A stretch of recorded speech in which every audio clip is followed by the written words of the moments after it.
Hello there. Here are the robots I'll be taking with me to Carnage at the Castle in Caerphilly this Saturday on the 1st of March. I'm really looking forward to this event. It's going to be absolutely fantastic. There's lots of robots I'm taking and loads of changes this time. I'm really looking forward to this event for a couple of reasons. One, it's the first time we've gone to Wales for an event, and I love Wales. I think it's going to be really good. Two, it's the first event organised by Technicalities. I'm really excited that he's putting on an event. Please subscribe to his YouTube. Wonderful guy, wonderful builder. It's going to be great, and all the footage is almost certainly going to go up onto his channel, so keep an eye out for that. Three, it's the first time I've fought this year. This is the first time I'm using the new rules and the new tier system. If you're not sure of the rules, check out my video on it. Okay, well, let's go through the robots I'm taking with me and the changes, if any. So, first up, Heatwave. No real changes to Heatwave at all. Still quite a vicious kind of pain spinner wheel, horizontal spinner. Looking forward to using him still. Bishop, no changes, but still, I think he's the only Omni wheel in the business now, so really happy with him. Bluetooth.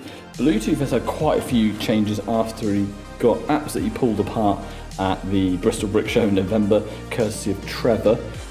So here is new Bluetooth. I've tried to reinforce him using the kind of, we call it like the American style, that kind of way of bracing all your robots so nicely. So I think I've done a better job, but here's the thing, I thought I did a better job last time in Bristol, and then he got absolutely pulled apart. So I'm going to hold my breath before saying I've done a great job, but I'm kind of happy with him, so we'll see how he gets on, but always happy to fight with Bluetooth. Ares, no changes, still good old Ares, kind of the armour kind of worked a little bit against rough. I mean, a lot of it got ripped off, but I suppose it's better than hitting the tanks. Big change, first big change, Calabos.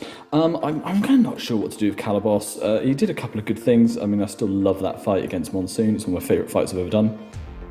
But since then, it's kind of been okay. So what I've decided to do is turn him into a tier 1 robot using a power-up Bluetooth box. And yeah, and just see how that goes. So all his motors are now powered up. His box is powered up. Mixed Winters, do subscribe to our channel, absolutely fantastic builder. Help me by programming all the stuff on pie bricks so that I can move on a normal Lego controller. I can move forward with the wheels. I can press just one of the red buttons, moves the flipper mechanisms. This is Andrew Harvey's flipper mechanism still.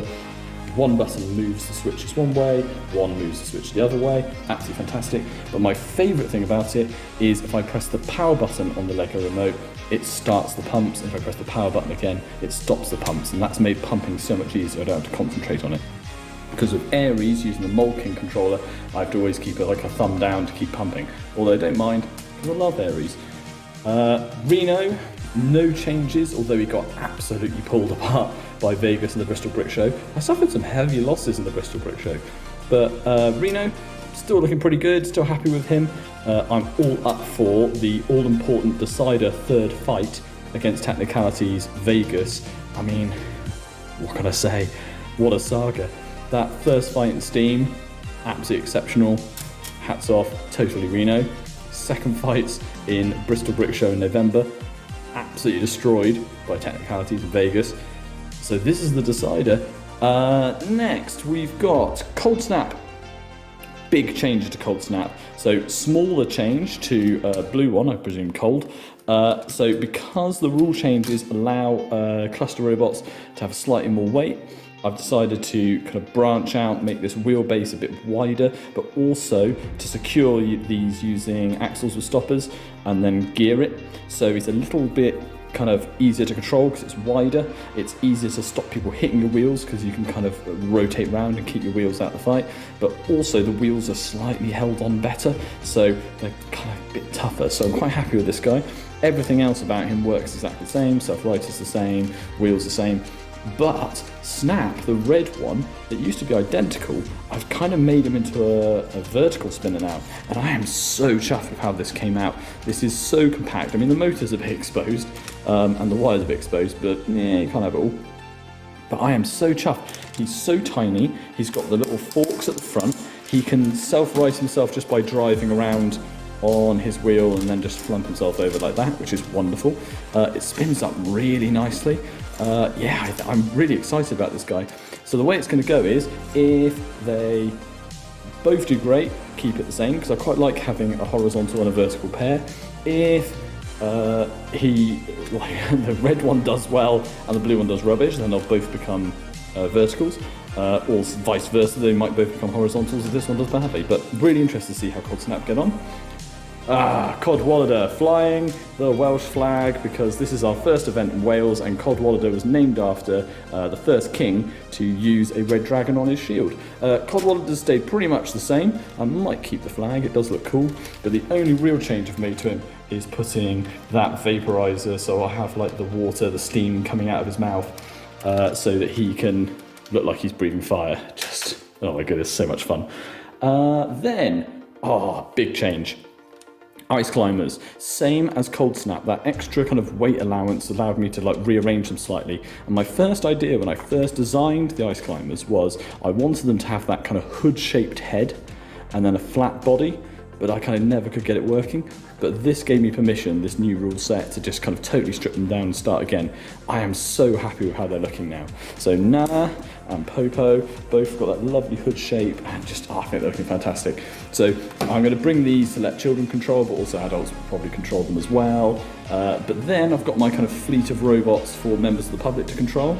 So I've got the Ice Climbers, got Bert, no change, Thomas, no change, Cheeky, no change, Squeaky, no change, but the newest members of Team Beaky, we've got Stumpy, who's totally based on combat bricks. Do subscribe to their channel. You've got the Mr. Scooty walking system using the shuffle, so having a shuffler, but I thought I'd make it a bit more fun by having a chicken shuffler, so it has these wings that kind of bounce up at the same time, and he's got his little hammer. Fantastically funny just watching this like flap around. It makes so much noise, the wings are going everywhere. Love it. I'm going to let a child control that one. Now we get on to some more of our serious changes. So first up, Sawbeak. A lot of Sawbeak is unchanged, or this, especially the weapon system, but his body has gotten a huge change because the rules now are size limitless. So I've managed to extend him out a bit more, get the wheels out wide, get the forks out wide. He's nice and wide again, and then got his weight down to the right weight after making all that kind of size change. So Sawbeak, I think, is really ready now. Yet again, after my experience at the Bristol Brick Show, he might just get ripped apart again, but quite happy with Sawbeak. Next change, Sneaky. Sneaky, I've completely changed. Sneaky's gone through lots of changes in his lifetime. He was originally an elastic powered hammer robot, which I loved, and then he was just a speedy hammer robot, which was also great. But I thought, I want to try and see if I can get a lifter into Team Beaky.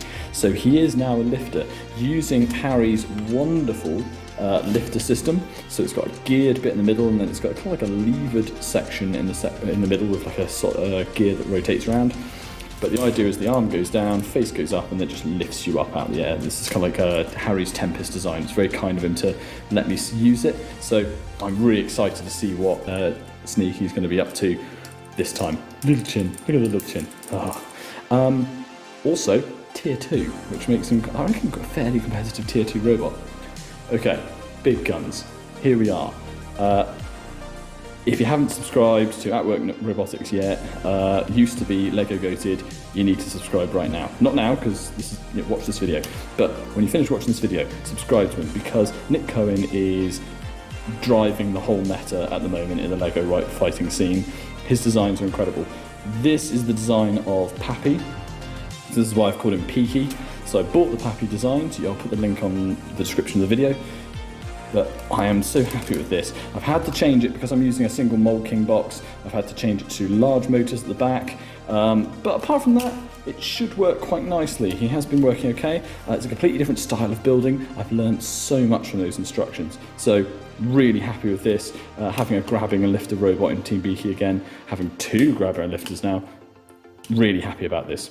That'll be really interesting. And finally, the bird himself.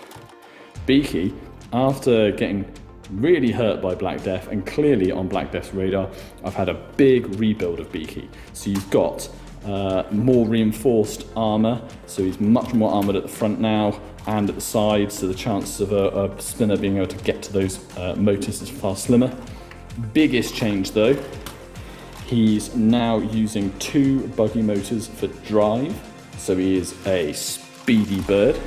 But also, I do love this, have a look at this. Here's the battery box and just how the battery box is contained, and there you can just turn on the power there, and then back it goes, and back he goes, ready to destroy Black Death.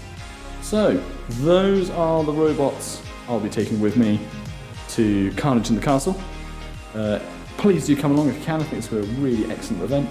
If you can't, the videos will be up on Technicalities channel soon. Anyway, thanks all, and hopefully I'll see you there.